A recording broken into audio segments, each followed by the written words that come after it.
Après un an et demi d'absence, on dirait que c'est la première fois que je parle en caméra. Je suis tellement nerveuse. C'est la première fois que tout passe par ici. Je suis Charlita, je suis une femme trans. Comme tu as vu le titre de la vidéo, maintenant je suis française. Oui.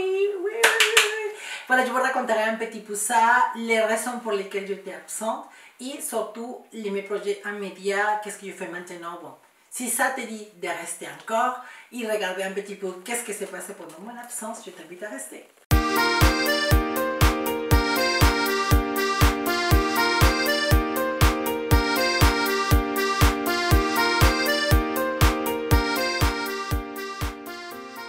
Là, je vais vous raconter un petit story time rapidement et comme ça vous allez comprendre pourquoi pour moi c'était aussi important d'avoir la nationalité française. 5 ans, 6 ans avant, j'ai parti en vacances en Italie chez une copine à moi. Mon vol de retour c'était à 6 h du matin, il faut être à 4 h du matin à l'aéroport. Je pars à 3 h 30, j'arrive de bonne heure à l'aéroport. Je commence à enregistrer mes bagages, que je commence à avancer. Au bout d'un moment, je sens un regard. Tu sens quand quelqu'un te regarde, je sens un regard fort. Je lève le regard et il y a la dame.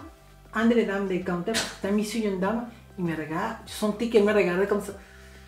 Je suis... Aïe. Dans ma tête, je me disais, j'espère pas que je vais passer avec elle. Malheureusement, j'aurais vu de la queue et c'était mon tour de passer avec elle.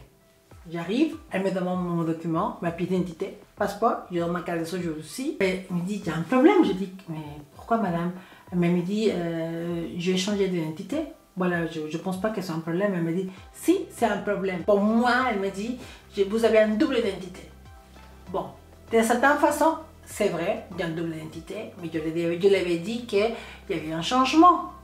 En tout cas, elle ne voulait rien savoir. À 4 h 30, elle m'a dit, écoutez, pour moi, vous ne pouvez pas prendre l'avion, mettez-vous de côté. Et donc à 4 h 30, j'ai vu passer tout le monde. Arrive 6 h du matin, les compagnies aériennes commencent à dire que l'enregistrement il va fermer. Moi je prends mon téléphone, je viens la voir la dame, il a dit écoutez, dites-moi maintenant pourquoi vous ne me laissez pas prendre l'avion. Ah, je vais oublier. Elle appelle. Oui, et elle a commencé à parler plus fort encore. Et là, c'est un monsieur qui veut prendre l'avion. Elle me dit qu'elle habite à Paris, en France, mais elle est venue en vacances. Mais le problème, c'est que son passeport dit que c'est un monsieur et sa carte de séjour dit que c'est une dame. Je ne peux pas retourner. Moi, je ne sais pas qu'est-ce qu'elle a dit, le monsieur à côté ou la dame à côté, à travers le téléphone, elle m'a dit bon, vous pouvez prendre l'avion. Ok. Même pas s'excuser, rien du tout. Je ne sais pas pourquoi cette dame, elle avait encore quelque chose en contre de moi, peut-être elle avait une mauvaise journée, je ne sais pas. Mais c'est pas mon problème. Franchement, c'est pas mon problème. Quelqu'un qui est malheureux dans sa vie, c'est pas, comme on dit en France, ce n'est pas mes oignons, on va dire. Donc, moi je dis ok, voilà. Belle journée pour vous. Ciao. Ouais.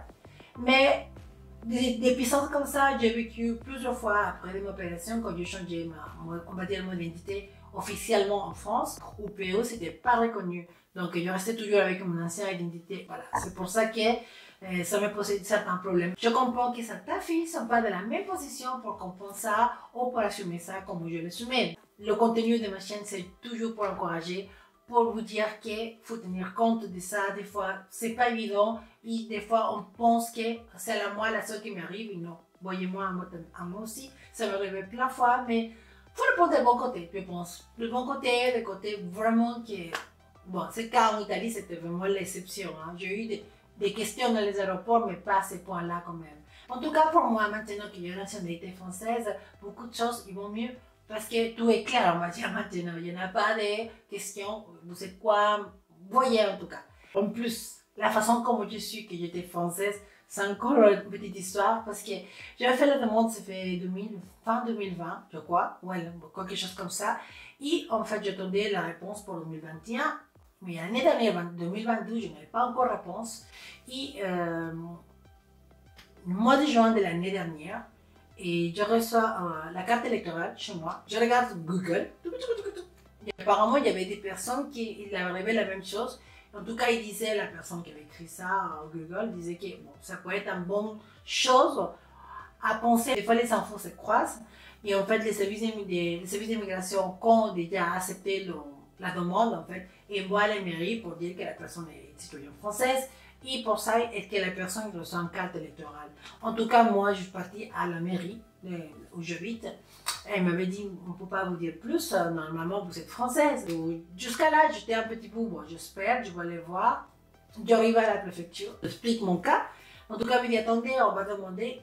Au bout de 10 minutes, arrive une dame, tout souriante comme ça, elle me dit, bon madame, vous êtes française depuis le mois de janvier 2022.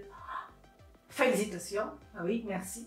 Donc, heureusement que je venais à voir parce que sinon j'attendais je ne sais pas combien de temps, mais bon. Et c'est comme ça que j'ai pris la bonne nouvelle qu'il était français. Et pendant le temps qu'on était enfermés, vous savez pourquoi, j'avais commencé à passer une formation dans de l'activité sociale et pour aller devenir sexologue aussi. Chose que je suis encore en formation, mais là je travaille aussi avec une association et fais l'accompagnement pour les personnes, hommes ou femmes, qui exercent le métier le plus ancien du monde. Vous comprenez?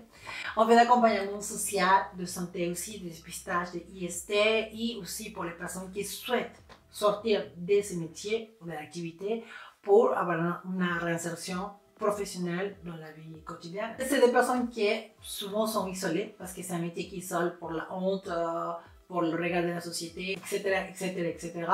En fait, on est là pas pour le jugement, pour le dire si c'est bien ou pas, parce que chaque personne est libre de faire de son corps ça qu'elle veut. L'activité qui me plaît énormément parce que ça remplit mon cœur de pouvoir aider à certaines personnes qui sont vraiment dans la détresse parce que c'est une activité malgré tout ce qu'on peut penser, qui est dans des détresses, qui sont les personnes qui sont vraiment dans l'isolement, dans la solitude et qu'on est là pour les dire qu'ils ne sont pas toutes seules, pour les dire qu'on peut les accompagner et qu'on est là pour les écouter. Voilà, jusqu'à là notre vidéo d'aujourd'hui. Je ne promets rien, mais je m'engage à nouveau avec moi-même, une fois par semaine sur YouTube, des questions, les choses qui nous passent quotidiennement, qui est toute notre communauté, de dire qu'on n'est pas toutes seules, qu'on est ensemble, qu'on est des bâtons, il faut être fort dans la vie. En tout cas, Charita, je vous embrasse de tout mon cœur. Je vous invite à me suivre sur Instagram, Facebook et aussi bientôt TikTok. En tout cas, sois béni, tout le monde, toi que tu me regardes par là, prends bien soin de toi et je te dis à la prochaine vidéo.